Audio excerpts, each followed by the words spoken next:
So without further ado, Alex, Cigar Dandy, welcome to Light 'em Up. Thank you so much for tuning in.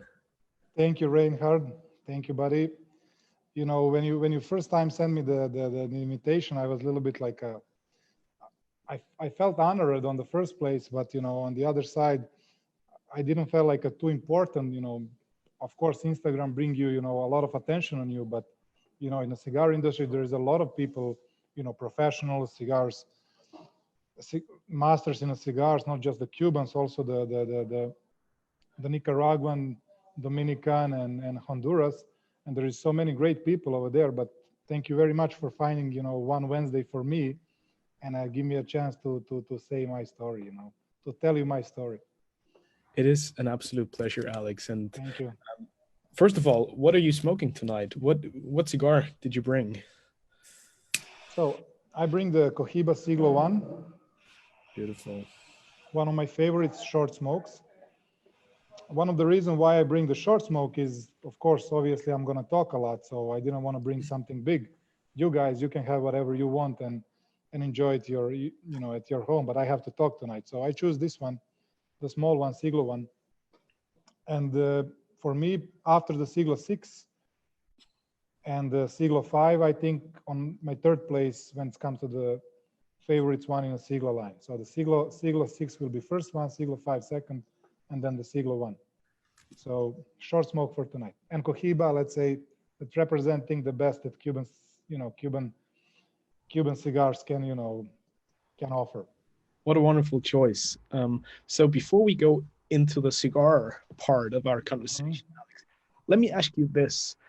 It feels like the lost art and the lifestyle of a true dandy is nowadays sacrificed to our fast-paced world, and it like just the concept of a dandy feels a bit outdated because we're always busy, we're always hustling and bustling and trying to get as much crammed into one day as possible. But what does the word and the lifestyle dandy mean to you? That's a very good, you have very good perspective that we live too fast today and that everything's happening fast. But I'm young. I belong to that, fast generation, 38 years old now, still. So, but I'm very, very old fashioned, like a super old fashioned. I live like 100 years ago. I'm trying to live. Even before this, the concept of dandy and everything, I don't have social media. I didn't have social media. I didn't have a Facebook. I didn't have nothing. So basically, I live without it. I just live from the moment and enjoy every single moment. And I didn't live fast. I was live very slow and very, step by step. Each my day was very, very slow, not running and all that stuff. So basically, when I created the Instagram account and all that, I wanted to keep something that what represents me the best, but also I wanted to do something with fashion because in the moment when I opened my account, I was in the United States. And I used to live and work in Las Vegas. And I was always, try to be dapper. I feel, when I go to smoke cigars, when I go to my work, I like to have a nice jacket and everything. And every time when I go to the work, everybody, approaching me and says, "Oh, you're nice. You have a nice dress and all that. You're super dapper." For me, it was just a normal thing. Somehow it's a normal. But and in that moment, I'm opening my account, and I wanted to do some connection with the old world and to do something, that really represent me. And then I choose the name Dandy, And somehow, that dandy, when I get into the deep, meaning of dandy, on the end, I'm missing a little bit, I'm not too, dandy will be somebody who is living for a fashion and who is living, live to looking good. I cannot say for me, that's me, that's my purpose, but I definitely want to look good. And I definitely, trying to be dapper and all that, but the dandy should represent, the connection from the old world, in the day when the gentlemen go to the cigar clubs, when you prepare yourself 1 hour before you go to the cigar club, you put the nice shirt you have, you choose your jacket, you choose your perfume, you somehow already prepare yourself. And in that moment, if you ask me, I already start to smoke my cigar. Like a 1 hour before I approach the cigar lounge. From that moment, when I start to prepare myself, that's it. I like that, the rituals and all that, but that's all connected to the old world, correct?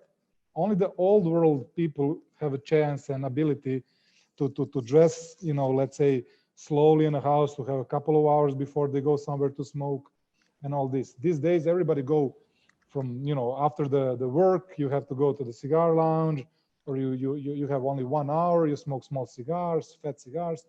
So basically that dandy was something, to connect the old world, something that I like to represent, something that I like to enjoy, but also to bring, some small piece of fashion, and let's say how to express that, I think those things, gentlemen's fashion, cigars, rituals, that all goes together, when it comes to the cigar. So I hope I explain you a little bit the piece of dandy. And I like that you mentioned you're sort of an old soul and a fresh young and 100 years old, 100 years old. I sometimes feel the very same way. Yet I'm curious as to where does that come from? Do you think it was just engraved in your DNA? Is it something that you learned from your parents' side, or was it an ambition that you created all by yourself? That's a very good question. I never actually go that deep, but what I notice is that when I entered the hospitality industry 2005, I was a bartender at the 5-star hotel. So that's basically my first job in the hospitality industry. So, and I was very competitive when it comes to the cocktails and all that. The cocktails been very popular in Serbia at that time, 2005, Sex on the Beach, Blue Lagoon, Manhattan's, all these crazy, popular places to go out. So the bartenders make like a 200, 300 cocktails per night, everybody being crazy. But me, somehow, I entered in a 5-star hotel in a jazz lounge. I was 23 years old. So, 23 years old guy in a jazz bar, in a 5-star hotel, in a nightclub, that's like a not good idea. So I didn't go to the popular clubs where the people my age go out. And basically my first contact over there was with the gentlemen. It was not with the crowd. And after a while, I noticed, now when you ask me that, I noticed that my cocktail cart that I prepare when I was mature bartender, head bartender, was only having 5 cocktails, Martini, Negroni, Rusty Nail, Manhattan. And I prepare between 10 and 15 cocktails per night, not more. But my preparation for Martini was like 10 minutes. I need 10 minutes. To cool the glass, put the gin on the side, choose the good olives, choose the lemons, choose the small onions, depends, all that conversation with the guy who was ordering and all that. And even that, I recognize that I like old-fashioned, slow moving, way of, let's say, approaching the thing. Is it cigars or is it drinks? Is it life? So basically, even then, now when you ask me, I recognize that that was my favorite drinks, to prepare old-fashioned cocktails. Something that is preparing slowly, and you're not in a hurry. No shaking. The movie Cocktails with Tom Cruise. Everybody go around. Bartending, throwing bottles. And when I show up, let's say on the competition in Serbia, everybody says, "Who are you? You're not popular. Nobody knows you," because I was sitting behind the bar in a 5-star hotel and preparing, the Manhattans, but I never been inside the popular clubs where all the bartenders been famous in a town. But I win the competition, and then I go to the Finland in the finals when 25 bartenders from all over the world came, and we prepare, 3 cocktails in 3 different categories. and I get the second place in the world making cocktails. And the only reason is that my cocktails was really superior in only because I prepared 10 cocktails per day, and each one was very, it was perfect from, from beginning to the end. And when I say that I prepared 10 cocktails per day and I'm a bartender, everybody says, I prepared 10 cocktails in 10 minutes. But the approach was different. So even then, with 23 years, let's say in that moment, 24, I was very old fashioned. I feel like I'm having 100 years. And first time when I entered that's basically why maybe I choose the cigar. I never talk about, why did I choose the cigars? But first time when I sit in a true, the cigar chair, like a big time Poltrona Frau Italian brand, the letter for the chair for a cigar connoisseur. When I sit in that chair and when I take a cigar, somehow maybe in that moment I felt this is it. This is for me. With cigars, you have to be old-fashioned. You have to be slow. You have to be patient. You have to have all those, you have all those qualities that people have back on the days. If you're a modern gentleman that, running and drinking vodka Red Bull and all that, I think it's very hard for you to understand the cigars. And well, Alex, as you probably know, we both share that background story in bartending. And funnily enough, I told the story before that at my I bought a cigar and went to one of the most old-fashioned and classic bars here in the city center of Vienna, and had my first cocktail and my first cigar. And I truly hear and feel how you describe those worlds coming together. Yet, how, and just for your personal experience, how did you see the confluence of the hospitality side of things, the aromatic and taste qualities of the world of cocktails and fine spirits, and then cigars is sort of a triangle? Was it a natural connection for you, and you always knew that's really where you would belong? To be honest, no. I was more I was professional basketball player before I entered the hospitality industry. So for me, the alcohols and everything was very, let's say, far when it comes to the enjoying the alcohol. But of course, when you enter the hospitality, you start to learn and all that. And I think that, the is it cocktail, wine, or spirits or whatever? I think it's a let's say, I don't want to say the most important, but it's huge part of understanding the taste of the cigar after. And I think it can definitely help you a lot to understand the when you taste the cigar. But I think maybe I'm talking now as a professional, in a professional way, helped me a lot. But I don't think that, if you're just a, cigar, you just enjoy the cigars. I don't think it's necessary to have a background in a hospitality or whatever.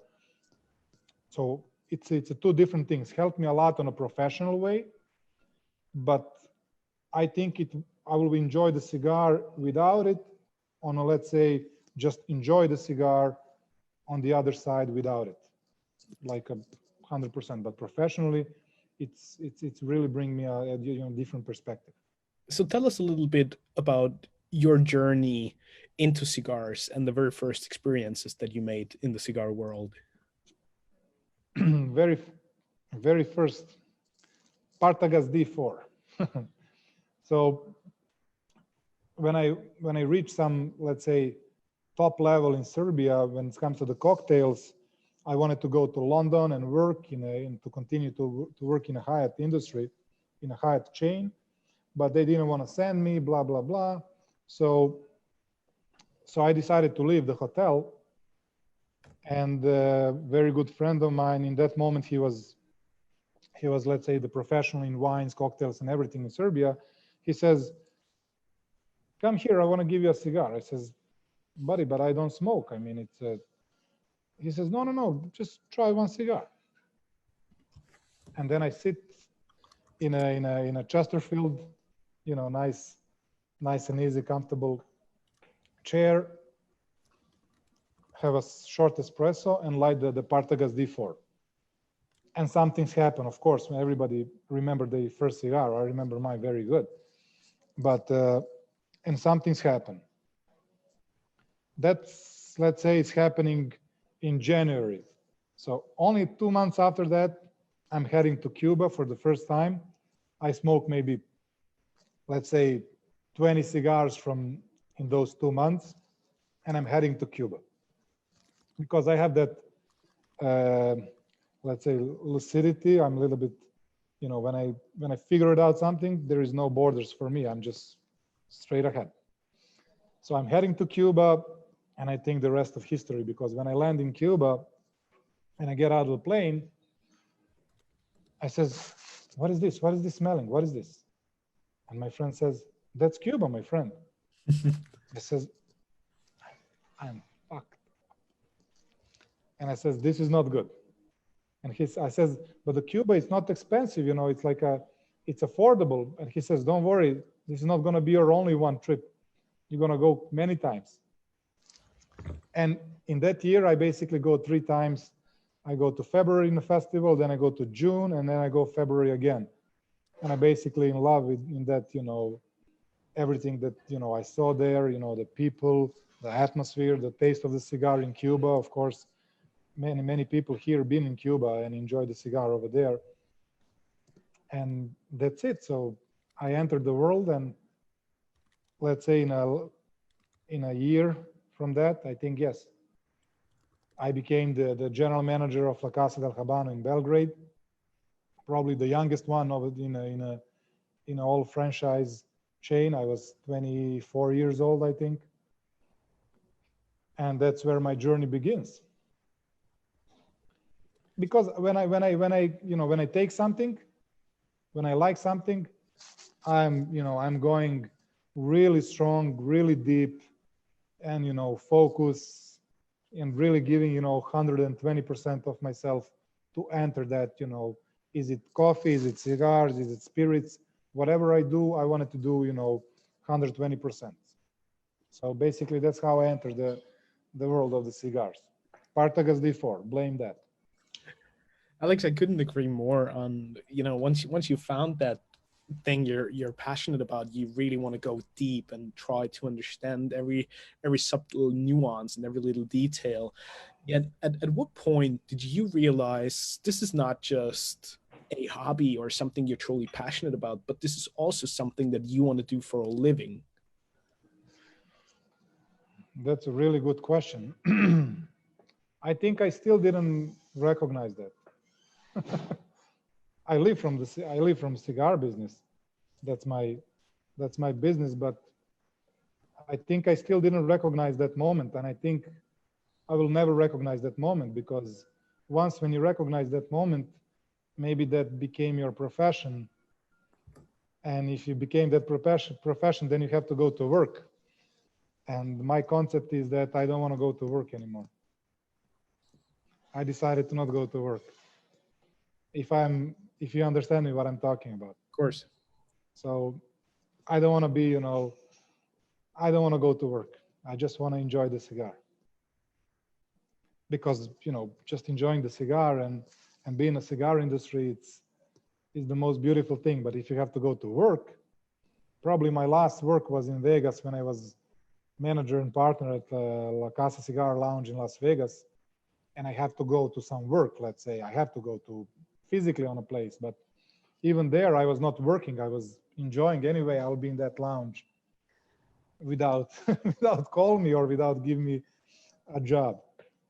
Now, since you had such a vast experience with the US side of the cigar industry, but you now live on the other side of the pond again, how do you see the differences in cigar culture and consumer behavior in the United States in comparison to over here in Europe? Or I assume you've been to other parts of the world like Asia and the Middle East. How does that all sort of come together? That's a very good question. You know, it's the cultures are completely different, and I'm probably one of the people in the cigar industry who work on both sides. Let's say deep.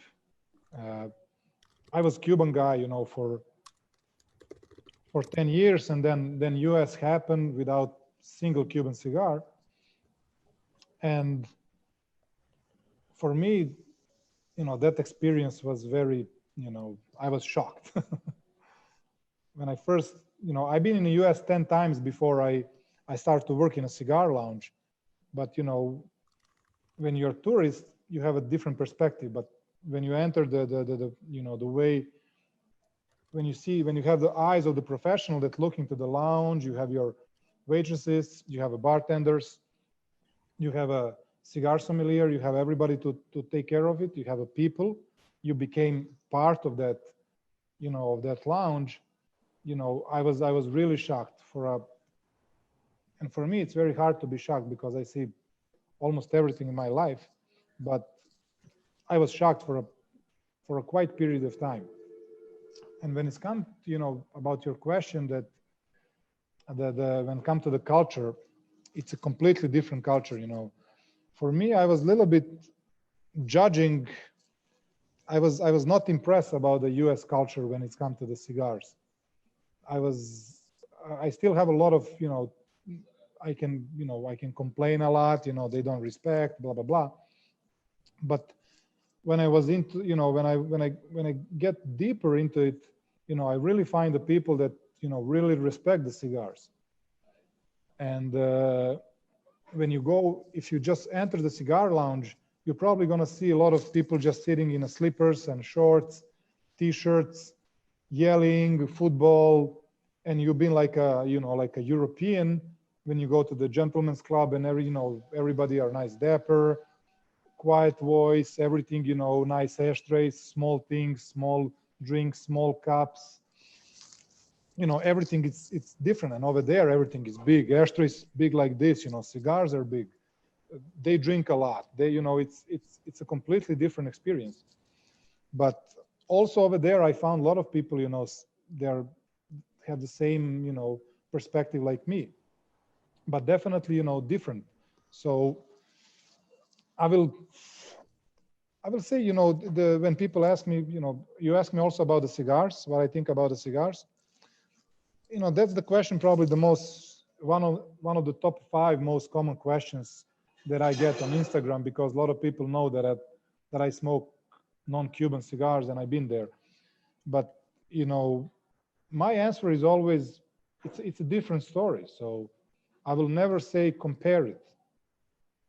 You know, that will be my shortest answer. You know, it's a different. So don't, you know, I can tell you what I like better, but I will never tell you that, you know, to teach you what is better for you.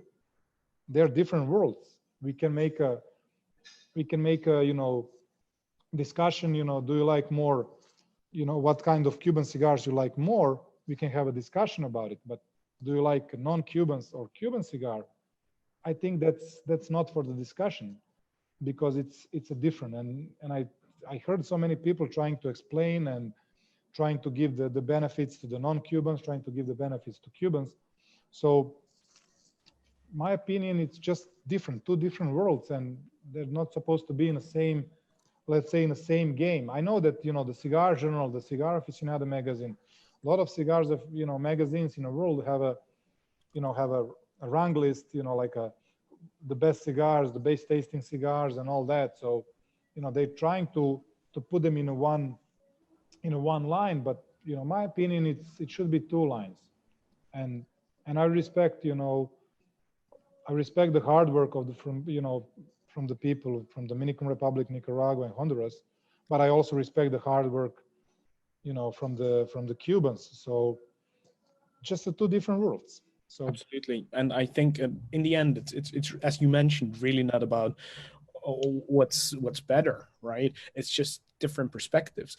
For me, and the sort of the quintessence of my question is much rather, What I enjoy about the American side of the industry, if you will, is cigars are an everyday treat and open to everybody. So from the blue collar worker all the way up to the multi-billionaire, everybody is in the ecosystem. Whereas on the other side of the pond, it sometimes feels like it's a bit more of an aspirational and sort of upper echelon thing, and just that to me is fascinating. But I'm curious as to, would you see a little bit of a shift in terms of the consumer behavior and the people getting into cigars now in Europe as well, with a younger audience, people who are really curious about new world cigars, and also more female smokers? I like that on the end the most. So the female smokers, they are more visible now when it's come to the. I think the U.S. have the, of course, they have the strongest impact in a world, and especially now when you have the social media, that I think it's creating the big influence into the cigar industry. The social media, I don't want to say took over everything, because there is still people who know a lot and they are not on social media, and I respect them a lot, but they don't just have that chance to tell you here on social media what they think. And it will be fascinating how many people exist outside of social media that I like to talk with and all that. So basically, the US created the social media impact on the cigar industry, and of course it somehow came to the Europe, and now you have the European younger generation. I think that the social media, you should blame social media why people get into the cigars earlier, 22, 23, 25. And of course it's expensive sport. In US, you can find a stick for $7-8, but your salary over there, you're just relaxed. You can smoke each day. But in Europe, the sticks for $10, it's not affordable for everybody to smoke each day. But with social media, people are, they somehow manage to find the cigars. They somehow manage to find something, so they can enter the social media world and represent something maybe they are not really are, but they somehow find a way. So basically, I think it's everybody have a chance, but also the Europe have a different perspective of what the cigars is. I mean, if you go to some cigars club, old ones, all over the Europe, you'll find over there always some older gentlemen, and it's a different crowd. And the US now, 25 years old in US, they're full of the social media. It's full of them, and they dictating the I don't want to say the rules, but they're pushing it strong. So they're changing the old-fashioned Europe. Mm-hmm.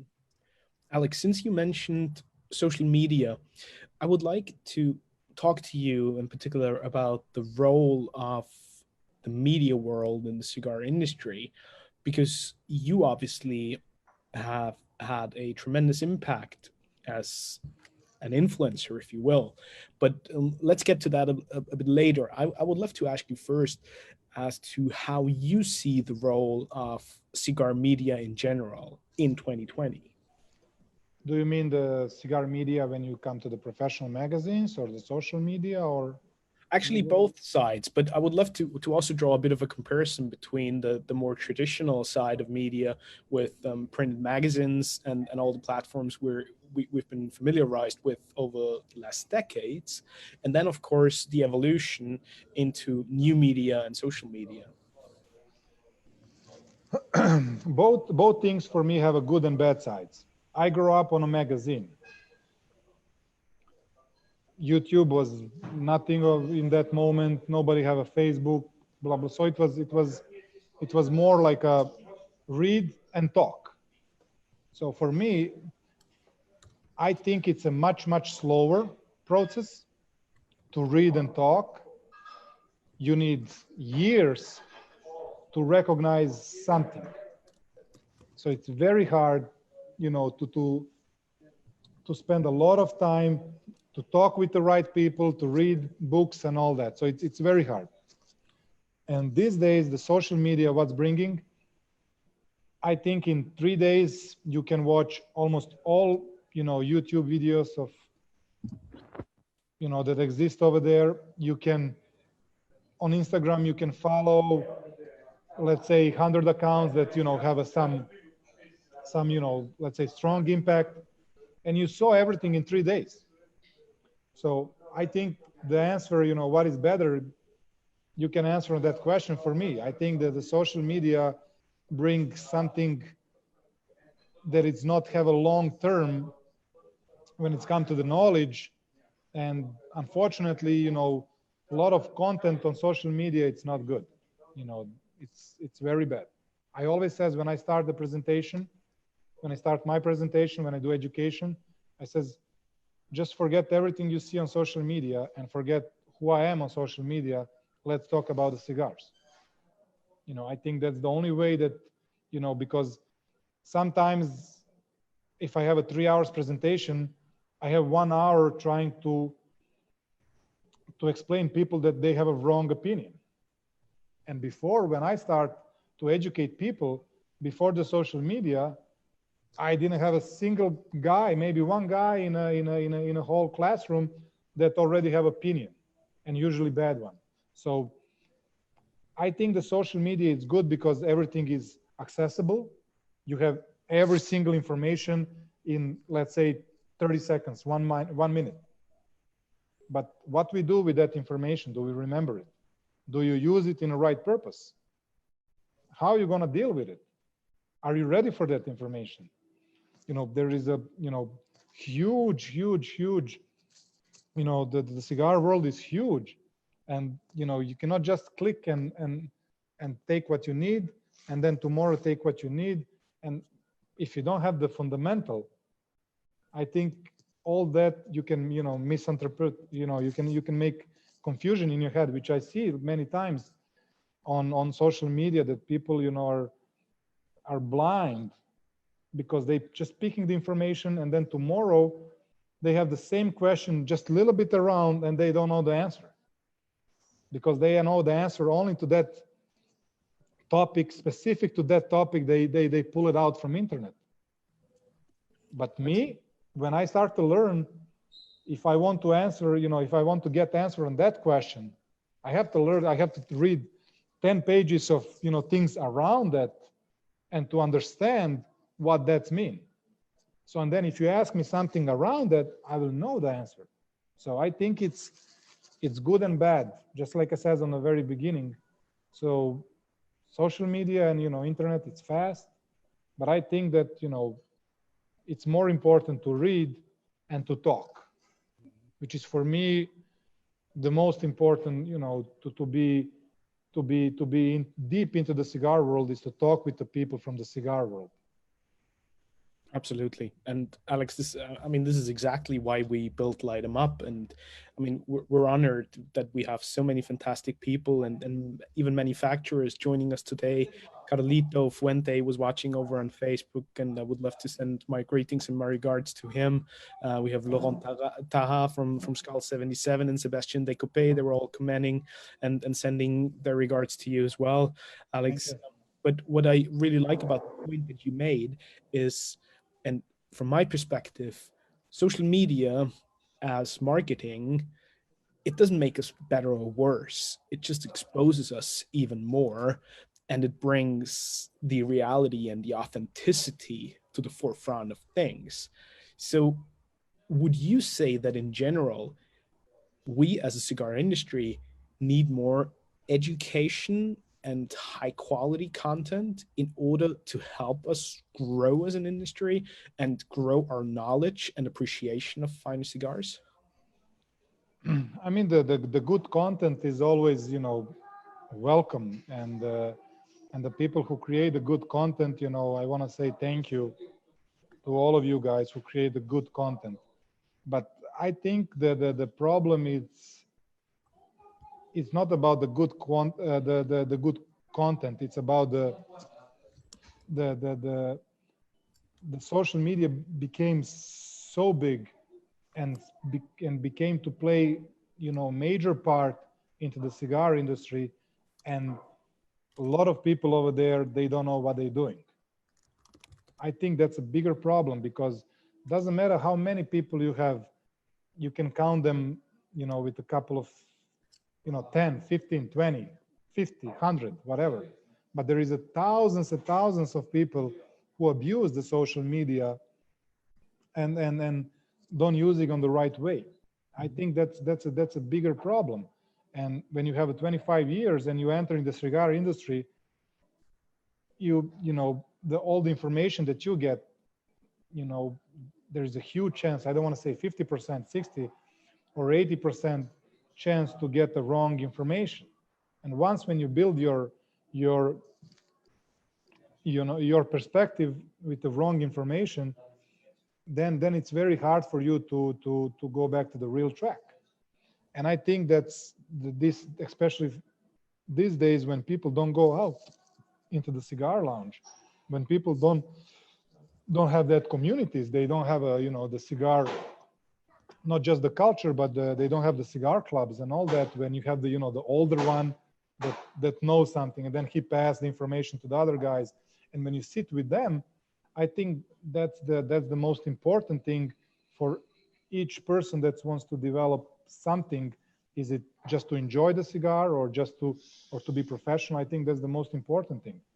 And I think if you only create your opinion on social media, I think it's a big chance that you're going to create a wrong opinion, because there is a lot of tools that, you know, the social media can use to distract you from the real information and give you something that you know, you think it's okay, but basically it's very bad for you.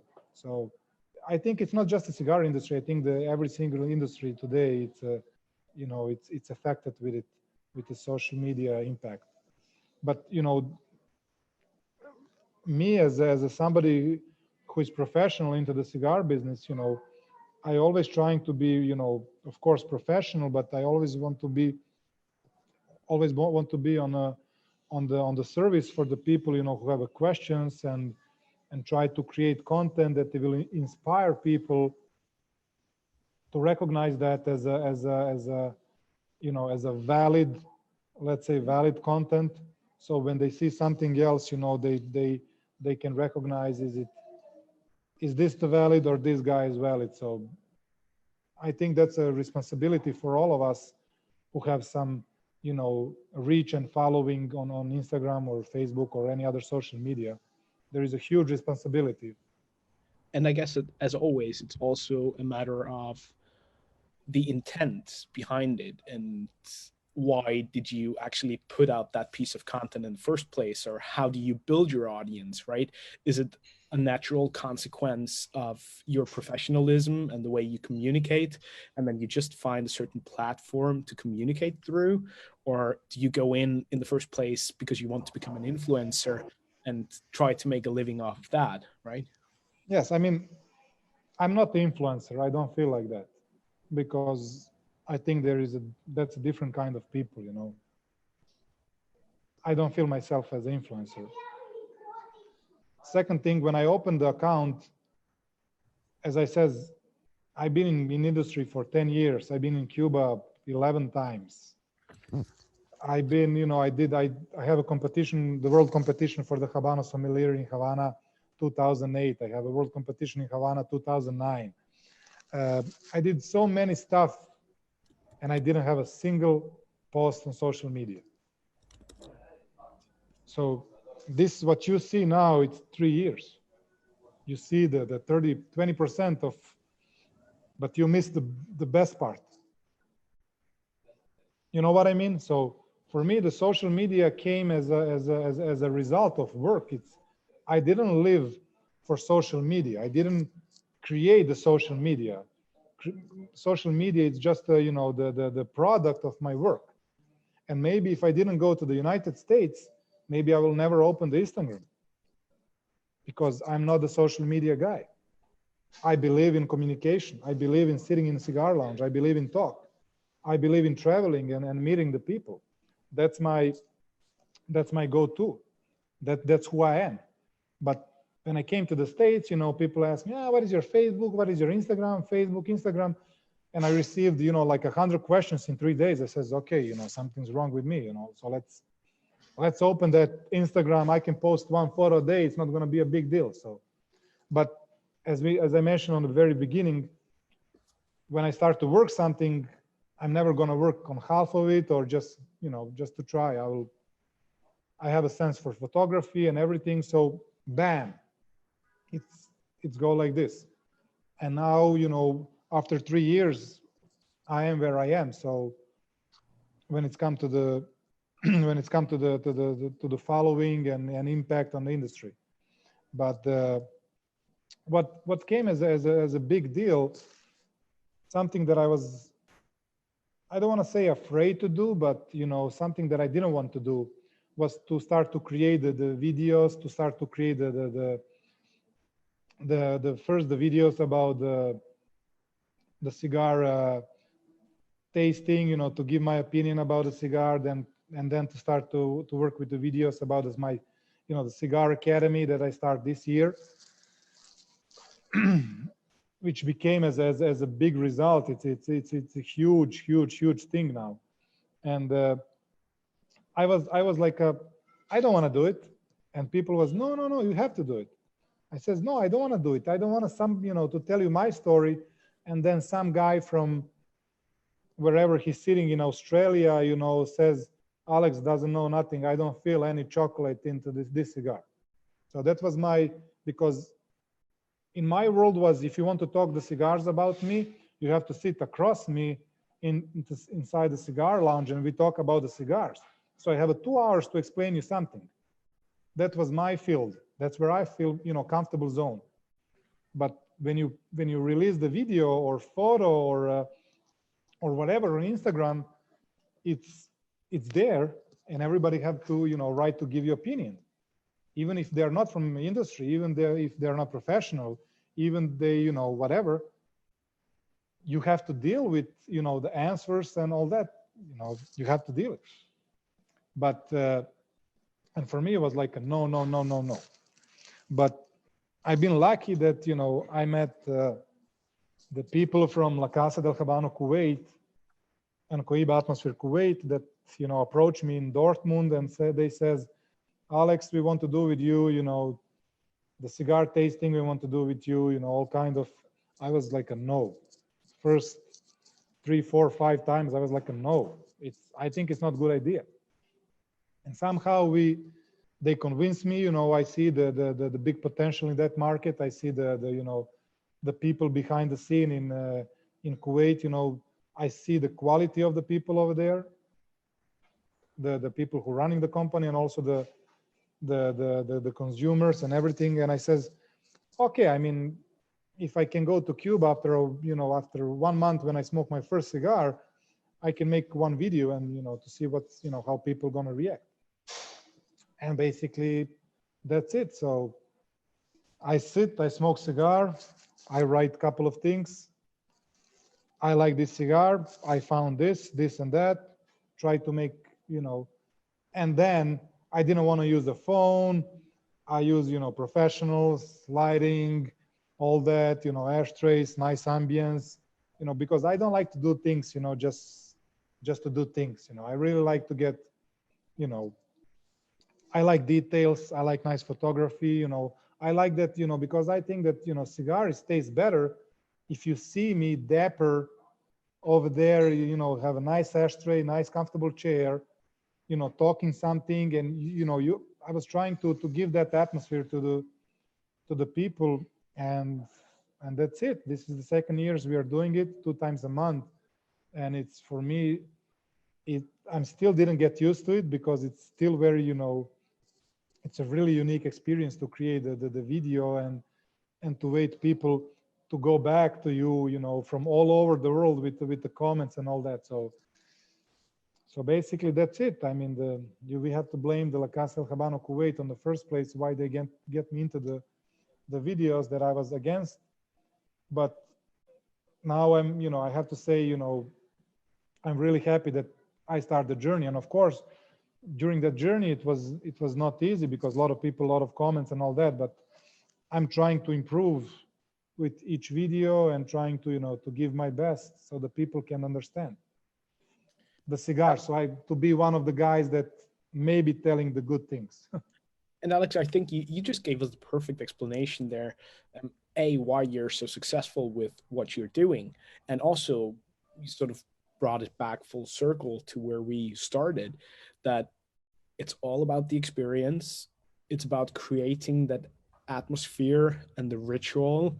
And it's you. It's most authentic. And you just replicate those feelings and communicate it through your respective channels, and that is exactly what I meant with the intent on why and then ultimately how do you put out the content, right? But you're coming just from that very place deep in your heart, that whatever you always felt about cigars, it's not just the actual product, but it's the overall experience. And then let's bring in the people into that world and into the ecosystem and provide them with unique experiences on a multisensory level. Yes, that's definitely the, I says when people ask me, how you do it, because people ask me how you do it, I says, just create the atmosphere. Because I think that people in this industry, they're trying to focus to have a good selection of the cigar, or maybe to have a good selection of the drinks, or to have a comfortable chair, or it says, but everything is important. You have to make the full circle. You have to round it. You have to wrap it up in a nice box and present it. You have to be the one who's gonna create that moment for them, because what I see as my, of course, it's not good to talk about your quality, but I see that my biggest quality, it's not the knowledge about the cigars or the knowledge about the spirits, or whatever, or hospitality or the cocktails or whatever. I think that's just a tool. I think the most important thing is to know how to wrap the things up, to bring the nice drink, bring the nice cigar, do the pairing, make the atmosphere around the nice chair, nice lighting, table, smell, music, everything. That's the experience, because, I think the experience is what is count, nothing else. So when people ask me what is the best cigar that you smoke, what is the, I mean, it's all about experience. It's not just a cigar. It cannot be just a cigar. Or what is the best wine you have? What is the best whiskey? It's not about the whiskey or whatever. It's about the whole experience. Where you've been in that moment? What are you doing? What was the smell of the air? Are you on the ocean, Cuba, mountains, as I'm right now? But it's wrapping up. It's about the experience. So for me, that's the most important thing, and that's what I'm trying to present that on social media. Actually, I'm not trying to present. I'm just catching the moment that anyway I will enjoy without people, if you understand me. This is, when people ask me how you manage to be in all this, situation, and all that, all your photos are like this and like that. I says, I'm doing this 10 years before Instagram. So I just continue to do what I actually doing each day and enjoying my life, trying to enjoy my life. But now I have, Instagram, and I catch the moment. So you recognize the nice colors, you recognize the nice, the materials, the everything. I'm trying to round up the atmosphere. So maybe give you, I don't want to say, to give you a chance to see my world, but also maybe to inspire you, so you can create your own, you can create your own moment, you can create your own experience, which I think is the most important thing. I think it's not good to try to do exactly what I'm doing, because I'm doing my way. You should do your own way. I can be inspired for you. I can give you some ideas, but you have to create your own thing. Mm-hmm. And it's the very same with aromatic qualities and the reviews and descriptions of certain cigars, as you mentioned before. I mean, aroma and flavor, taste, it's all very subjective and comes down to our individual experiences and personalities, right? And none of us is here to tell other people what they're supposed to experience with their cigar. But if you can lead people on a journey or open this new world and kindly invite people into the world of cigars so that everybody can make their own experiences, I think that's what really matters. Yes, that's exactly, and that maybe that's one of the reasons why I refuse so many times in the first place to do the cigar review videos, because I kind of feel, but this is my opinion, I think the people from other side, they're gonna tell, this guy is crazy. What chocolate? What cacao? What vanilla? I feel bitterness. Whatever. Maybe my cigar is bad. Maybe the different humidity. Maybe the all kind of. Maybe have a bad day. Maybe it was windy. There's so many different aspects. What can go wrong. And that's why I always say people, when you create opinion about a cigar and there is a 5 guys, take the cigar from the same box, sit in the same cigar lounge, drink the same drink, and enjoy and talk. When I guide people about the cigar tasting and try to guide somebody through the cigar and the taste, flavors, and aroma, I don't try to use the words like, do you feel it now more creamy? Do you feel the chocolate? Do you feel, the earthy? Do you feel this flavor, this or that? I'm not using that terminology. I'm just trying to explain them to relax and to see, for me, the most important thing in a cigar, the balance, the things like that. Is it something popping up or everything it's rounded? And that's my approach. Just relax, because I think if you really want to taste something, I think it's very hard to enjoy, because when I do my researches, I don't enjoy in a cigar too much, because I'm focused on everything, everything, the first second in a puff, second, how many seconds I keep in my mouth when I puff it out, everything. I focus so much, so I don't enjoy too much, to be honest, when I do my professional research. And it's very, the environment should be without music. I always do it without music. I always drinking only water, but those moments are not for enjoying, and the cigar should be enjoyed. So if you don't want to be a professional, you should enjoy your cigar with, nice and easy music, with some coffee or spirits, liquor, whatever. And you should be in a good company. And, of course, with older people that will guide you. When I say older, I don't mean by age. I mean older when it comes to the, how many cigars they smoke. And that should be the way how you should discover the cigars. Alex, I would love to bring in a couple of questions because people were sending us their comments and feedbacks. And we have Ian here at the lounge, and I would love to have him raise his question. Yes, please. Hi, Alex. Really enjoying it. Hi, Ian. How are you? Very well. Just a few comments, and I agree with you that it's the experience. I've had some of my best evenings with cigar friends in London or Cuba or Nicaragua, just enjoying it. I think there is something to be said for learning a bit more about it and finding out what is in the cigar. And I think, the more you know about it, the more you experience that, the better it is. I'm also sort of torn in London, it tends to be a bit more exclusive, and it tends to be people who've got money. And I love going to events where you're dressed up, black tie events, and everyone's making an effort to do it. But equally, yes, I mean, the body warmer is not exactly a dandy, but there we are. But I also, smoked in America where it's much more informal. And I think provided people are respectful and you have a good conversation, that's great. I don't like going into a cigar bar where there's 12 TV screens and people are just watching the sport, and they may as well do that at home. I want to go there to talk to people and, to have a fine conversation with like-minded people. And I think that's the important thing that people enjoy it and are relaxed and are respectful of each other. And when you've got that, then you can have a fantastic evening.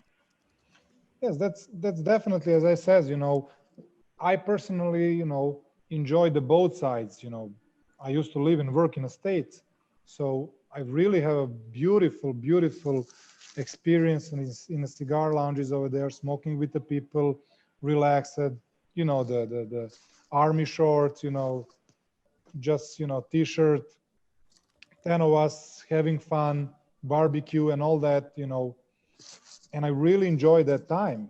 It's just a different, you know, it's just a different from what I'm used to do before I go to the States. That's why for me was a little bit shock. And I never been in London, I never been in UK, but you know, I like, my personal style is that I like, you know, to go to the cigar lounge when everybody are nice dressed up, nice atmosphere, nice chair, you know, old chairs, leather chairs, you know, the glasses, beautiful glasses, one spirit, one cigar, some guys, and talk, guys and girls, of course, ladies and gentlemen, and to talk and to enjoy, you know. For me, that's how I see cigars. But of course, for example, when I'm in Cuba, you cannot be dressed up from the early morning because it's hot, it's humid and all that. You sometimes want to be in a t-shirt, smoking in your back patio and all that. But also, even if I'm over there, when comes evening and, you know, Havana and all that, I like to put my jacket on, even if it's hot, you know, just because from that, you know, white jacket, Caribbean island, you know, for me, that's what gives me the extra taste to my cigar. That's just me. So no, I agree. And yes, I mean, when it's hot, you're going to be a bit more informal. But I just think, you know, enjoy the cigars and enjoy the company. I don't like when people are looking over my shoulder at the TV, because that's just annoying. You know, I want them to be concentrating on especially when it's important, you know, game, NFL, when, you know, they playing the Pittsburgh Steelers, which was my team. When Pittsburgh Steelers play, you know, there is no cigars. Even everybody smokes, but everybody yellowing, you know, beers and all that. So it's just different. So I usually don't smoke cigars on the big events, loud music. That's my, I try to avoid that. Thank you. You got it. Alex, we also had a couple of questions, of course, even though, as we mentioned before, it's always a subjective perspective. But what do you like and truly enjoy in terms of pairings? And we had a particular question from Hassan in regards to cigars and cocktails. I know you're a huge lover of coffee and cigars, but give us a little bit of your favorite pairing recommendations. Yes, the coffee, it's my always go-to. So I will always have coffee next to me.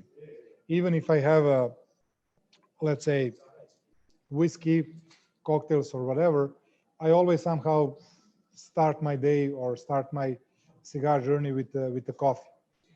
But when it comes to the cocktail, the question was cocktail, correct? So I think that, I don't want to say my favorite, but among three favorites, it's Manhattan with the bourbon. I like that taste of vanilla. I like old fashioned. I mean, they're kind of similar when it's come to the taste. Both have that, even if I put in my Manhattan, I usually put the burning orange peel or whatever. And the old fashioned also have that orange touch. So I think that Manhattan and old fashioned be my favorite ones when it's come to the cigar, because both of them, they have whiskey, they have that vermouth, they have, you know, but when it's the summer, for example, I like Negroni. Even if Negroni have a lot of herbs, because the gin have a lot of herbs, the dry vermouth, the Martini, the Rosso, the vermouth Rosso also have a lot of herbs into the blend. So but I like it when it's summer. And of course, let's say mojito, I like it, but it's not my favorite ones. Daiquiri I like, but it's not. It's more about the atmosphere. In Cuba, of course, I drink mojito and daiquiri a couple of times, but they're not my favorites. So Manhattan and Negroni probably be my go-to when it comes to the cigars. How do you, for yourself, educate your palate? And when you started your cigar journey, how did you start getting into the aromatic nuances? Is that even something that you're interested in, or would you much rather focus on the overall holistic experience and not get into too many details with the aromatic qualities there? I think that's the I think that the hospitality industry it's is the key, because over there I have a lot of tastings when it's come to the whiskey, wines, all kind of liquors, all kind of from all over the world.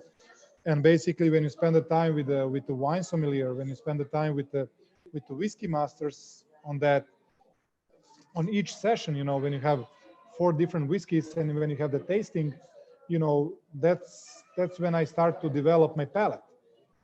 And of course, everything that you after that, everything that come into your mouth and have any kind of taste, you're trying to catch something. And when I smoked my first cigar, of course, I didn't taste nothing. It was just a lot of smoke and nothing. Of course, my second cigar, nothing. My 50th cigars, nothing. My 100th cigar, probably nothing.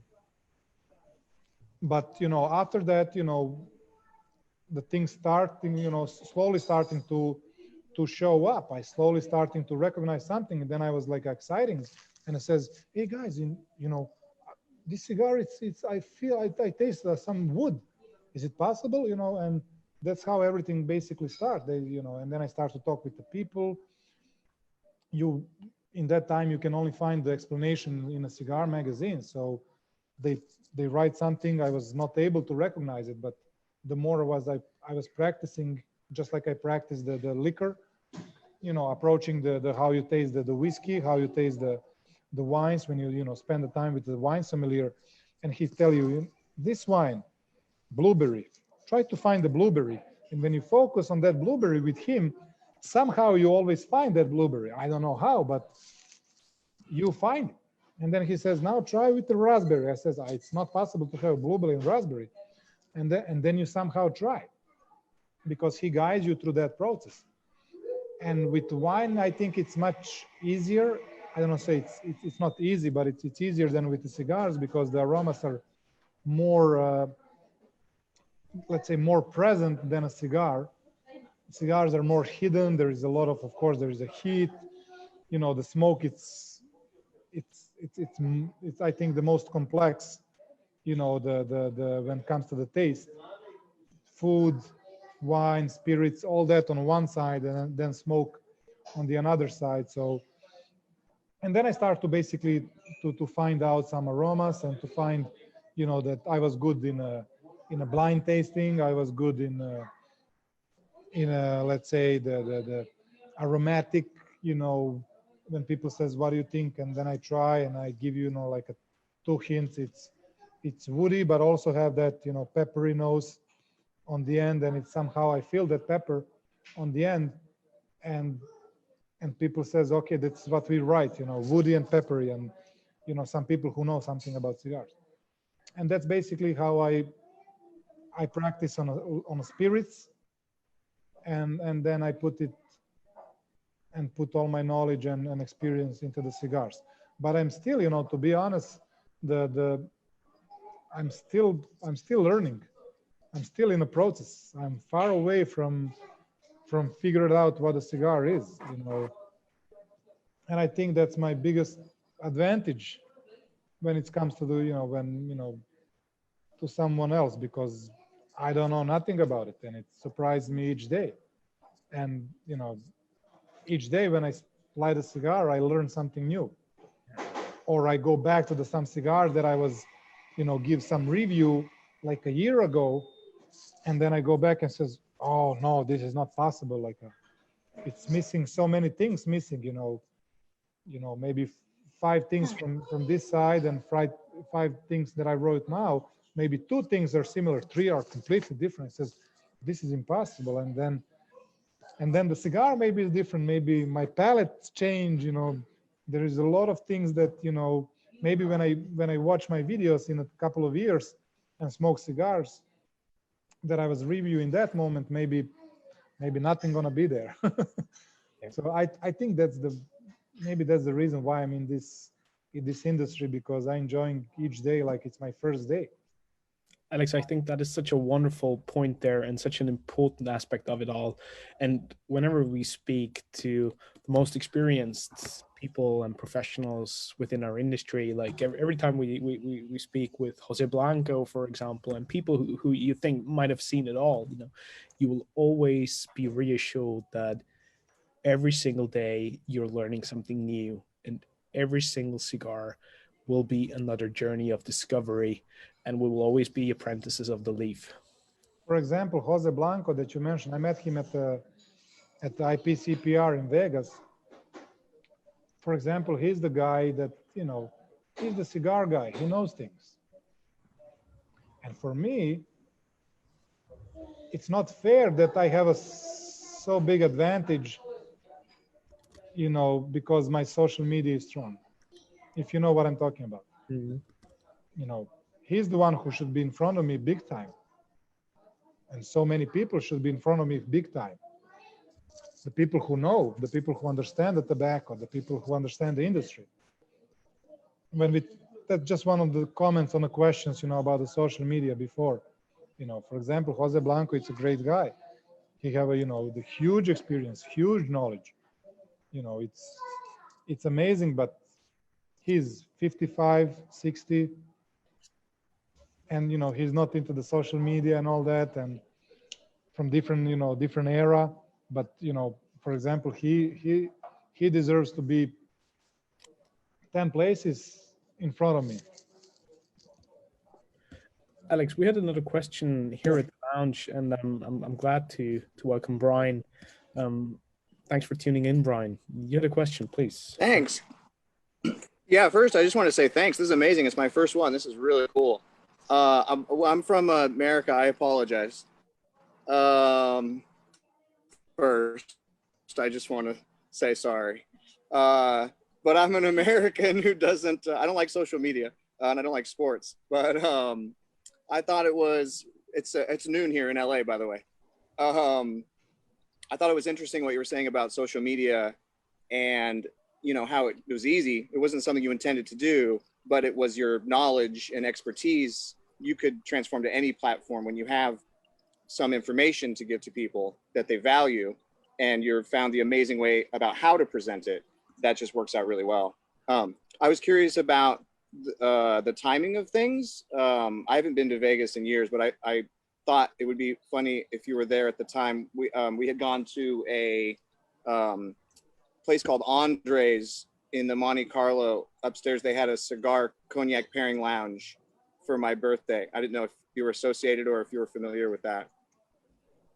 Yes, I heard about it. I never been inside it, but I heard many good things about it. It's also have some food, or no, or it's just a tasting. It's just a spirits and. It was a restaurant downstairs. Yeah, it was like a restaurant downstairs, and then it was cigars and cognac upstairs. Yes, I remember there is a cognac. I'm sorry, they did a cognac cigar pairing that he loved, and his birthday's coming up.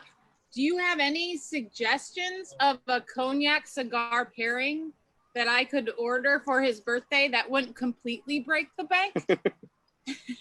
I think the best birthday present for him, you should give him the voucher, or, you know, the like $100 or $200, whatever, of drinks and cigars in some cigar lounge, and then he goes over there and put, you know, 4 or 5 different shots of different cognacs. For example, Hennessy, VS, VSOP, XO, and Paradis or Hennessy Richard, whatever.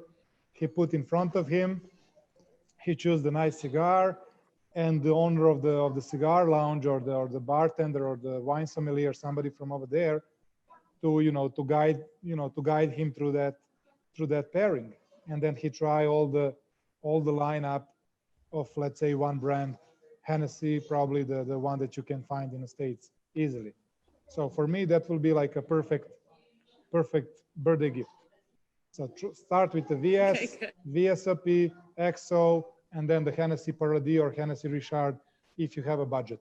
So, and then choose the cigar and then see how the cigar develops, see how your palate develops, see how the cognac will increase with the complexity, with aroma and everything, how you move from cheaper to more expensive, or let's say from younger to, and that can be the nice experience.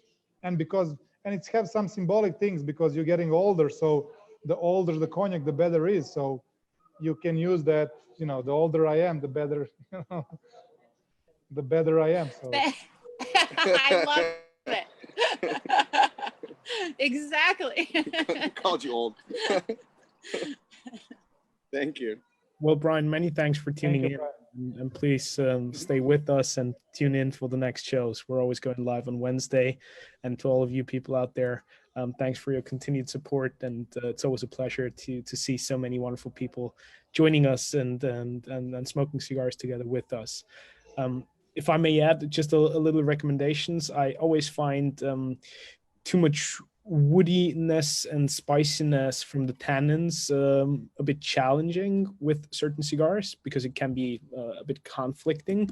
So maybe try something with a more mellow profile. Hein, for example, has a fantastic house style that is smoother and has more of Française oak used in the maturation process. So it will be a bit more of a gentle expression on your palate, which I always find suitable for cigars in general. But definitely go on a treasure hunt and try different stuff and enjoy different nuances. And already happy birthday up front. It's a never-ending story, that's my comment. Never-ending story. I couldn't agree more. Alex, we got a great question from a dear friend, Woody, who was watching through Facebook, and I'm super glad that Woody and Najat. The Woody from the Lebanon. Okay, Woody. Yes. It's great to have them joining us. And he was asking, what is your opinion on blind tasting cigars? So no labels, no bands, no cigar rings, because he believes it's the best way to start distinguishing aromas and, make a certain opinion of a cigar without prejudice. Yes, I think that's the best.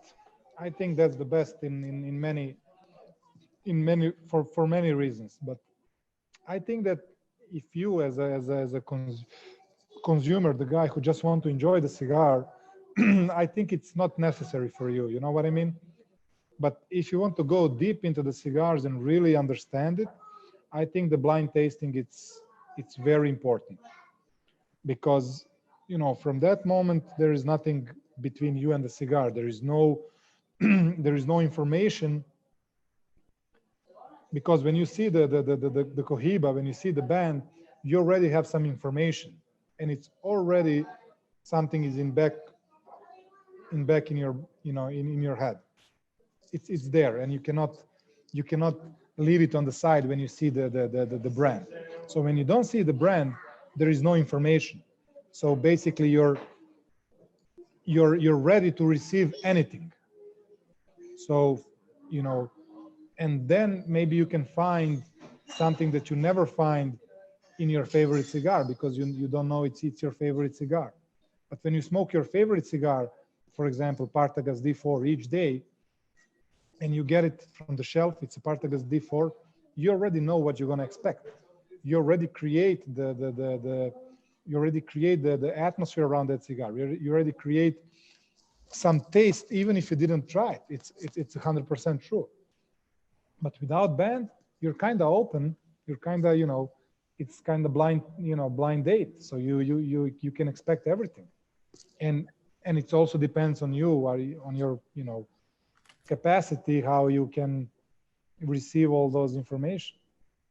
It's also a bit like the antithesis to what we were discussing before when we speak about experience and all the other surrounding elements that factor into the overall experience of the cigar, right? With blind tasting, you're trying to sort of shut out all these other elements and just focus on the individual product, because there is no prejudice and there is no having your mind set up and made up already, and you can just focus on the actual aromatic and taste qualities that the cigar will reveal. Definitely, but then we are coming to the part, are you going to enjoy that cigar? Mm-hmm. Do you want to enjoy the cigar, or you want to learn the cigar? Yeah. I think those two things, it's very hard to go together.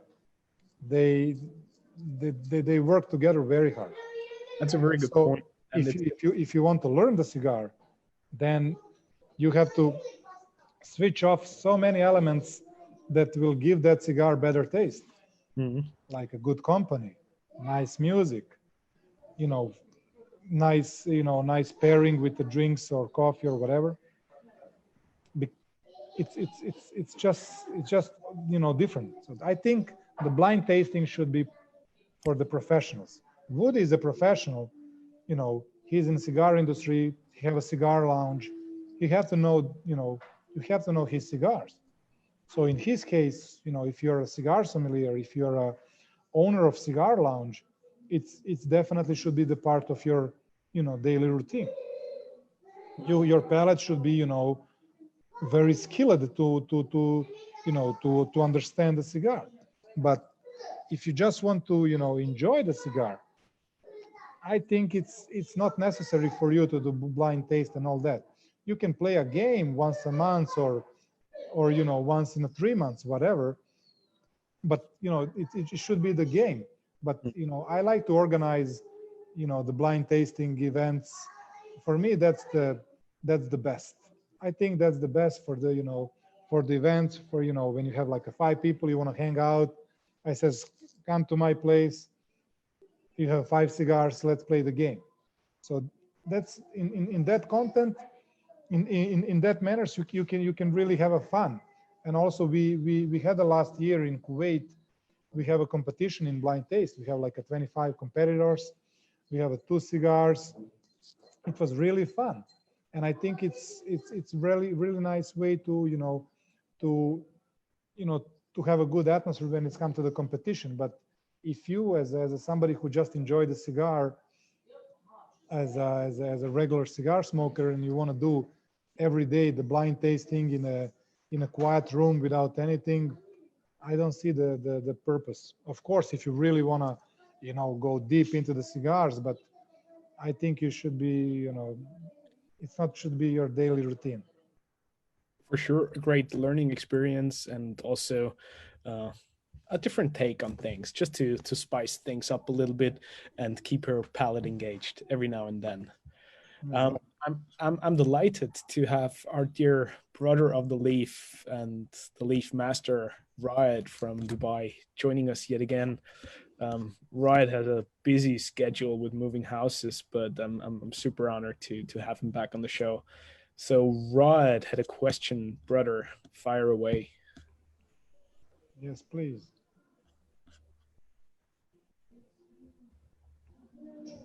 I'm sorry, I had to move locations because my internet connection, thank you for, after moving houses, is not very stable. Alex, an absolute pleasure. How are you, my friend? I'm good, my friend. How are you? We've never, unfortunately, had the chance to meet. We follow each other, though, and I've heard so much about you. So welcome to this beautiful venue. I want to start by congratulating you on all the success and all the work you've been doing. I want to start by also welcoming a lot of amazing people and friends and icons that are on this call. And I want to congratulate my dear friend Reinhard for setting up this amazing platform that puts us all together. You mentioned a lot of amazing things about tasting, about a lot of things that I say all the time. I'm sorry, that's my dog freaking out. A lot of things about how you should discover your own cigar, decide what you like, how you should not, what I call, not really allow people to condition your palate, but rather discover your own palate and what your preference is. But with time, and I've seen this with my father, with time, your sense of smell and your palate, as much as you work on it over the years to improve it and get it to a certain point and taste more and feel more and smell more, your palate and your sense of smell naturally degenerates or does not become or starts becoming not as powerful or not as capable of identifying aromas and flavors. What are your thoughts about how to manage your sense of enjoying cigars or tasting new cigars as you grow in age, if you may? I don't want to sound it very philosophical, but I was actually... I mean, I understand your question, you know, that I mentioned it, that, you know, some notes that I give, you know, and some comments that I give the cigar 5 years ago, now I can definitely say Exactly. it's not the same cigar. Maybe the cigar is the same, but I'm the one who changed. And I think it's normal. I think it's that's the beauty of this sport. I think, you know, that we, even when we go back to the cigar that we didn't like it and now we start to like it, that's a great thing. Even, you know, but you know, developing your palate, it's something, when you smoke cigar, it's unstoppable. You cannot stop it. It's just a natural process. And I think there is no solution for that. You know, the only solution is that you smoke less and clean your palate. I usually, when I do my, you know, blind taste, you know, tastings, when I prepare for something new, I usually don't smoke, let's say 2 days, 3 days. Yep. I don't smoke, I don't drink alcohol, I don't, you know, preparing myself. I never smoke 2 cigars in a row, trying to avoid that. I like to smoke, for me, the best is 1 cigar a day. So my palate have a time to rest. I do many things, you know, to try to avoid the you know, to overburn and to overwork my palate.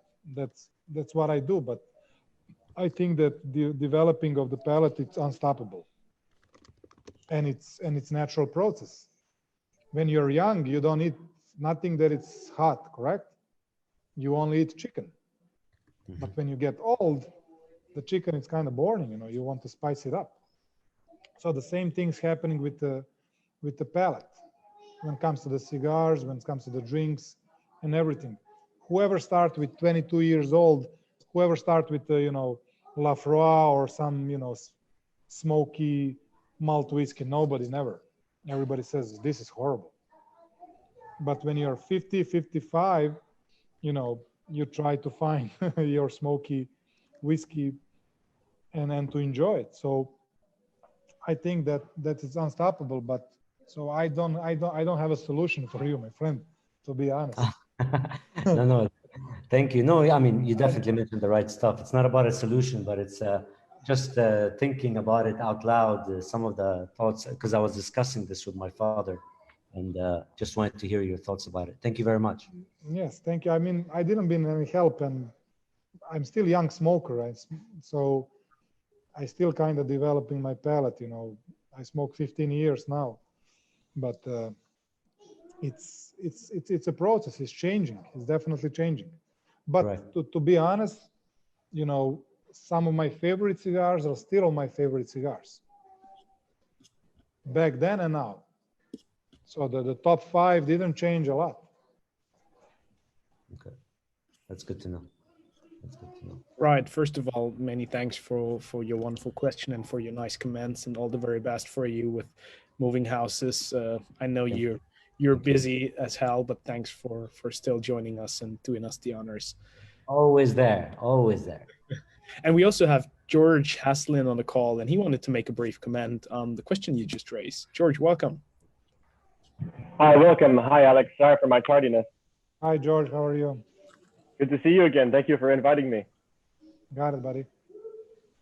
So I wanted to make a comment. I personally love this question, and I think it does understandably delve a little bit into the philosophical side of our cigar smoking. But one thing I do think that, we all maintain good cigar smoking habits, and we have no interest in putting down our beautiful cigars, but we do understand that tobacco is still tobacco. Now, I think on the topic of retrohaling, which is exhaling and tasting or smelling the smoke through the nose, I think for a lot of people is a matter of preference. Some people prefer it. Some people don't prefer to do it. I know I'm a big fan, and I'm sure you are too, Alex, of Einrich Villager. And he is big when he talks many times about the importance of enjoying a cigar in a closed room indoors, so that the smoke can sit and we can smell it with our noses without having to utilize something like a retrohale. So personally, for me, I make the decision not to retrohale, to maybe preserve any sort of effects that exposure to smoke may have on my nose and my nasal passages. But I know for a lot of people, it is a matter of preference, but that's at least what I do to try to preserve that long term. To be honest, I'm very against retrohale. I never do it. I never do it in my life. And I don't know, it's just not my thing. Mm-hmm. I think that my palate, that my mouth, the sensor in my mouth, it's enough to understand the cigar. I agree. I like to smell the cigar through my nose when it's around me, but to retrohale and to give my nose hard time with the smoke, I never feel comfortable to do it, and it's not my thing. And I don't want to say I don't support it. Do whatever you think it's good for you, but it's just not my thing. Yeah, I agree. And it's something I think the question is philosophical, because there isn't so much we can do to control the degeneration of smell, but that may be one thing we can do to prevent it accelerating. I mean somehow this is for me naturally. It's not to put it back through my nose, and it's not natural for me. So maybe it's just because of my preferences, but that's it. Yeah, I agree. Many thanks, George. And we also had a comment from Fadi, who's here with us at the Fadi, our friend from Dubai. Welcome, Fadi. Hi, good evening, everyone. Hello, Fadi, my friend. Thank you for inviting us and for this beautiful session. Good to see you all. Good to see you, buddy. Quick question for you, Alex. Yes. Now, with you being one of the, let's say, icons in the... if I'm the icon, industry. If I'm the icon, then the industry is in the problem. I've seen you in Cuba, and there is a lot of audience around you and a lot of fans. The question is, where do you see yourself in the next couple of years? Hombre Habano, and brand ambassador, having your own line of cigars. I mean, to be honest, I didn't expect to be on this place when I started, but I think that my goal is to keep it the way I'm doing right now, to enjoy, to not abuse it, to not use it to have some extra attention on me or whatever.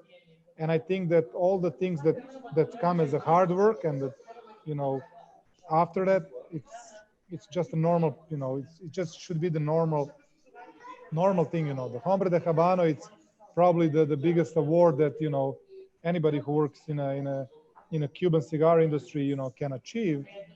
And and I respect that, but I think it's still far away from me. And the guy who won this year, the Alexander from Brazil, very good friend of mine. Even before he was the Hombre de Habano, he was he became a good friend of mine. Now I can call him a brother. The amazing work that he did. I respect that, and I see how hard it is to be to get that title, to be the Hombre de Habano. So I would like to that the things like that come as a natural thing, not to come that because I have the Instagram and I have that, you know, the attention on me, and, you know, whatever I do, you know, thousands of people, you know, follow or whatever.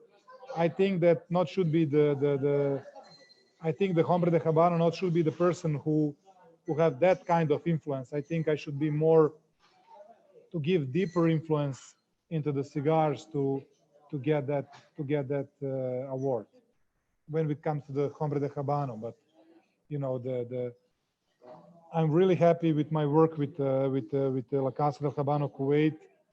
I'm very happy with the collaboration. We are doing great stuff. They give me the space that I can, you know, to be creative. You know, for me, that's the most important thing, you know, to be creative and to be, you know, and you know, to follow my dreams, let's say like that, not to be, you know, because of course I have a lot of responsibility when you have the big following, you know, you have to think, you have to measure before, you know, you do something. But, you know, I still really enjoying the process, and I wish that, you know, that enjoyment never stops. You know, I feel responsibility, but I also really enjoy the process. So I think that's the biggest reward for me, you know, to enjoy the process. Because once when I start to go to work and to feel the pressure and, you know, and all that, I think it's not going to be good for me or the good for the cigar industry. Great.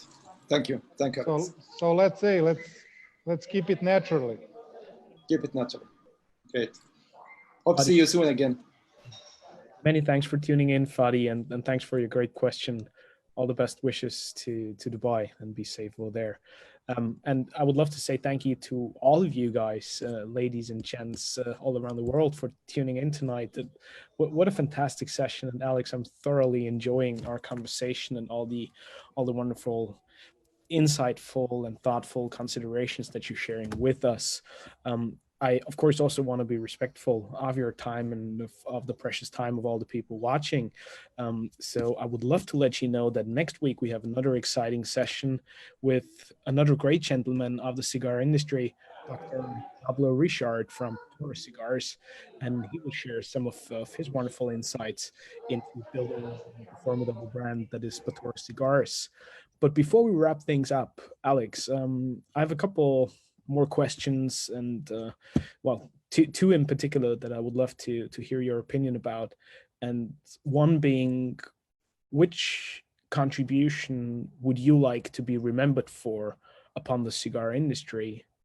And the other one, which sort of brings us full circle to where we actually started, and your unique profile as a cigar dandy. How do you think we can keep tradition alive, yet also innovate in order to stay relevant in our disruptive times that we live in now? Two hard questions. Let's start with the first one. So I mean, it's kind of the same question like a Fadi asked me, but you know, I really don't have the expectations, because I think once when you have expectation, then you have a goal, and once when you have a goal, then you have to go straight to that goal. And I think when you're going straight to that goal, there is no things like exploring, there is no things like enjoying. You know, there is a focus and there is a goal. And I think, you know, if you want to achieve something, me as a person, I'm very hard to distract. So I wish I never have a goal in the cigar industry. You know, I really enjoy this process of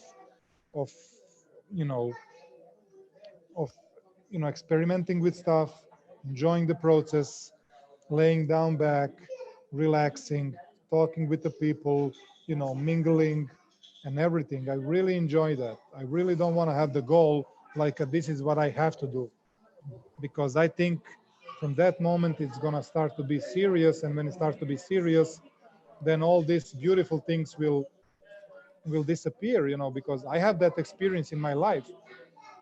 I was the head bartender, and I really enjoy the process of making cocktails, of creating new stuff, exploring. It was wonderful. It was beautiful, beautiful, beautiful. experience. And in one moment you became the supervisor, and then you start to be responsible for the money. You start to be responsible for the goals of the bar. And somehow overnight, all that creating moment of cocktails disappear, because I was more focusing how much my coffee cost and how much I'm selling it and how much money I make. From that moment, the whole romantic gone. The whole romantic, nothing was romantic anymore. It was all about money. And because you have employees, you have this, you have the responsibility. And for me, the cigar is the most romantic thing in the world. And we all know what the romantic means and what the romance means. Romance is not a marriage. Romance is not responsibility. Romance, it's just happening and you enjoy the most. So for me, the cigar is the most romantic thing, and I wish never became, my goal. And all the titles that will come one day, it's not should be the goal. The same thing like Instagram, it should be the something that I work on it, the something that I'm enjoying each day that come on the end as a result of it. Everything what I do in my life, I'm trying to do my best, but I don't have a goal that I want to achieve. I think the goal is coming as a result of the hard work or whatever it is. But I'm really enjoying this process, and I'm still very romantic when it comes to the cigars. And people, when we talk, I says, I don't want to know the numbers. Let's talk about cigars. That I want to keep the numbers out, because I think if the romantic gone, I think that my perspective will change, and I don't want my perspective to be changed. I really enjoy this journey, so I really want to keep romantic alive, and all those candles light it up, and and all these cigars to enjoy. So I don't see myself, I don't have a goal. I don't want to have a goal as of right now. Maybe the answer is not what you're expecting and what people want to hear, but I don't want to have a goal. I think it's the perfect answer, Alex. So the second thing is, the second question was, when I forgot it. So the second question was, I'll repeat the question in a second, but let's bring in our dear friend Aldo, smoking Moses from Italy, because he had a brave comment. So Aldo, welcome, my dear friend, and fire away. Hello, everyone. Hi, Alex.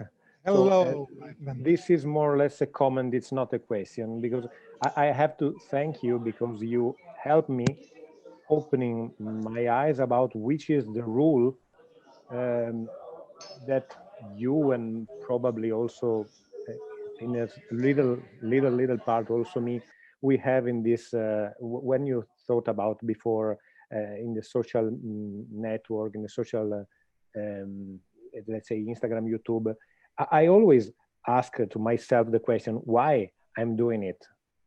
And you answered before that when you express your difficulties in the beginning, when you have to review a cigar, because you don't want that people have your ideas, that people needs their own ideas. And this is exactly the rule that I think that at least I would love to have, to teach, to give to the people instruments in order to make them able to do their work alone. So to make them able to understand what they are doing, understand the cigar, understand a little bit of the industry that is behind, but not giving them the answer. The answer has to be given by them. And this is the perfect rule that a good guy can have in this business. Give to the people the instruments to do it alone. And so to at least we can try to transmit to them our love for this thing, for the cigars. And this is amazing, and you helped me understand it. So thank you.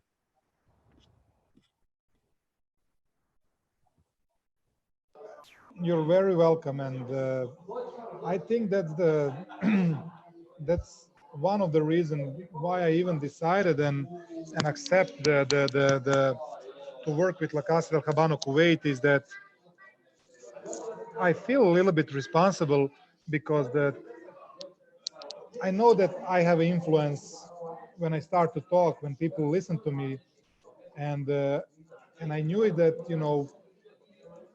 that my I don't want to say that my main goal, but my goal was also to not to give you the cigar review, but to inspire you to understand what a cigar is. It's not about the taste that I'm telling you what I'm tasting, but it's more to inspire you to use that as a tool to build your own experience. And this what you're telling me now, that I inspire you to start to work something. For me, it's maybe that's the answer on the previous question of Reinhard, is that what do you want to do? I just want to inspire people. That's probably the biggest award that that that I can get. For me, that's the biggest award. That people come here, people approach me and says, "Hey, Alex, you inspire me to do this. You inspire me to do this conversation, to have this conversation with my cigar, to do this pairing, to to do something." So I think that the biggest reward is you as an inspired person in the industry of the cigar that have some benefits from the time that I spend and use my knowledge to make the video and inspire you to do it. So that's probably the biggest reward that I can get as a person. It's not award, it's not the Hombre de Habano, it's not the the front page of the cigar magazine. It's not those kind of awards. I more see that the award is the people that will approach me and says, "Hey, Alex, we follow your work, thank you very much." Probably that's much bigger than a front page of magazine. I think, my opinion is that, you change someone else perspective, and he was in wrong, or he didn't know something, and you change his perspective, and he says thank you. So for me, that's if we have to focus on a main goal, I think that's the main goal. To people tell you thank you for your work, and I get that every single day, and for me that's really inspired me to keep moving forward and to create something. When I start to create the video, everybody have the video from the phones, everybody do the like a just put the phone in front of them and do something about cigars. I really wanted to change that perspective. I wanted to bring the professional person to film me, to have something like a movie style a little bit, to upgrade it, the and to change the way how the cigar should be presented on social media, on the screen or whatever, and to inspire people that they can create their own atmosphere, and tomorrow that somebody like you says, "Alex, thank you," or whatever, because that's probably the biggest award. So thank you very much. What a wonderful. And I'm happy that we didn't smoke on Cuba. We didn't smoke on Cuba. Unfortunately, we didn't smoke together. But I think when we smoke together, a lot of things about me will change in your eyes. Trust me. Because the social media, it's just a small part, and it's very, very, it's one dimension. So it's me and a screen, but I think there is many other things that can be said when you talk and smoke with somebody at La Casa del Habano, in Melia Habano, or wherever.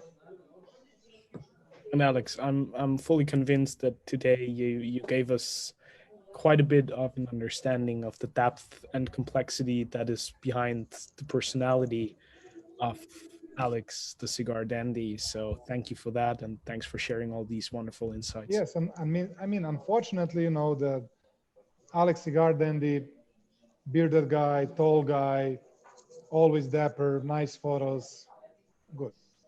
I think I'm not that. I think when people says, oh, you are that guy. I says, yes, but that's like maybe 5% who I really am and how I understand the cigar industry and how I understand, the things behind the scene. Because what you see, it's really just a final product of something. It's just when you see the nice wine, you just see the label, and that's basically what the Instagram is. That's what basically the social media is. It's just a label.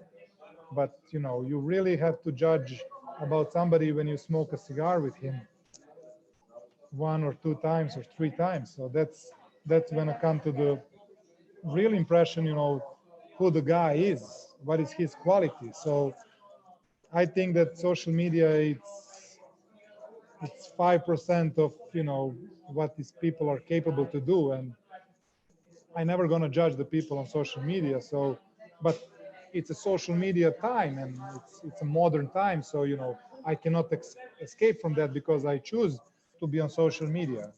So I also always tell people let's smoke cigar together. I think that many good things can come up.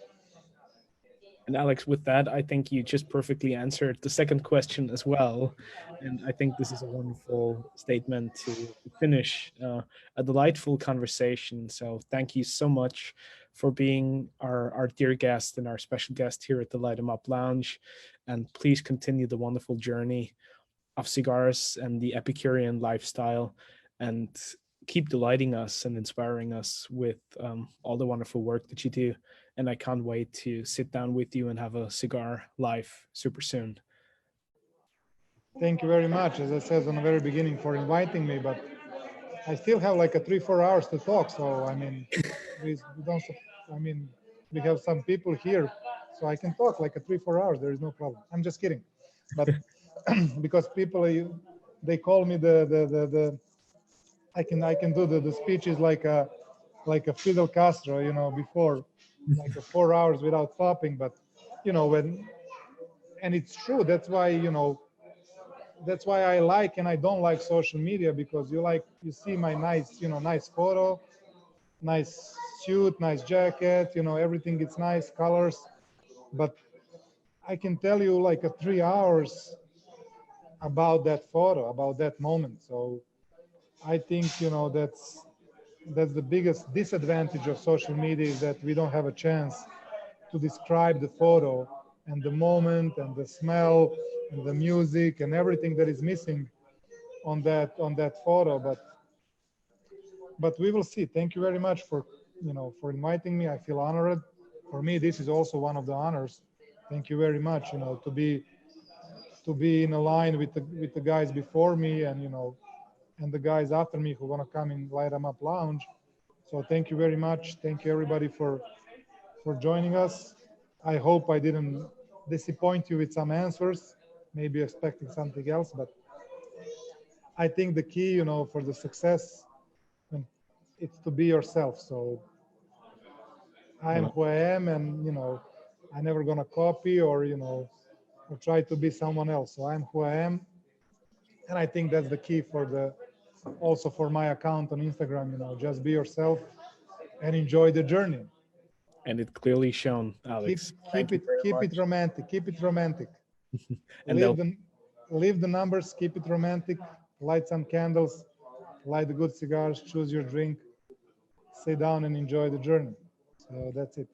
Thank you very much. Thank you, guys. See you next time. See you on social media. If you have any additional questions about this conversation, feel free to text me or them, or text Reinhard or whatever. Maybe we can repeat this. We certainly will, Alex. On some other platform, but this platform it's very good. Thank you very much for bringing this platform, to alive, because so many great people have some wise word to say. So probably wiser than me. So always listen older. That's my rule. And I learned tonight something. I always learn something. So Alex, much appreciated. Thank you so much. And there'll be plenty more to talk about on other shows and through other formats. So many thanks for everything you shared. and we wish you a wonderful evening.